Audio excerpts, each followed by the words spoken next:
Hi guys, meron pa palang nagtatanong paano daw po kung hindi na active yung captain. Kung hindi na active yung captain nyo, tapos marami pa rin kayong mga members na active nagtitrade, tapos umabot kayo ng 10k coins income sa loob ng isang buwan, hindi madidisband or hindi mawawala yung family ninyo. Pero, kapag hindi kayo umabot sa 10,000 coins income, ay mawawala po yun. Automatic i-disband ni Hi-Fami yung family nyo. So, ang gagawin nyo, kapag nangyari yun, lumipat kayo sa family na active. Or kapag gusto nyo, gumawa kayo ng sarili nyong family, yun nga lang po, kailangan nyong gumastos para sa pagpa-official.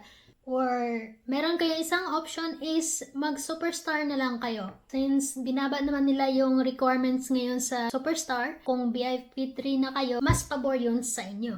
So anong mangyayari kung ma-disband kayo tapos old star kayo or new star? Mawawala po yung diamond wallet ninyo, naka-hidden yung diamond. Kapag naging superstar kayo ulit, makikita nyo po ulit yung diamond ninyo. At least ganyan dati, ano? Hindi ko po alam kung babaguhin nila yan or totally mawala na yung diamond ninyo. Kasi alam naman natin si Hi-Fami, paiba-iba po siya. So kagaya nga nung Monday or nung isang araw, meron siyang update sa Superstar, tapos kinabukasan nag-update ulit siya sa Superstar. Kaka-upload ko lang ng new update nila sa Superstar. Kinabukasan may new update ulit about sa VIP 3 bago makapag-create ng room, at saka kapag VIP 3 ka na, pwede kang mag-attack ng room boss mo, spend 500 coins na lang para maging Superstar. So, yun nga po, hindi po stable si Hi-Fami sa ngayon, kaya hindi ako sure kung naka-hidden pa din yung diamond nyo or totally mawawala.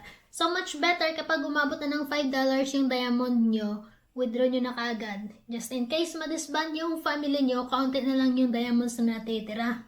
So, ayan lang po. You'll see us for our next video. Thank you for watching.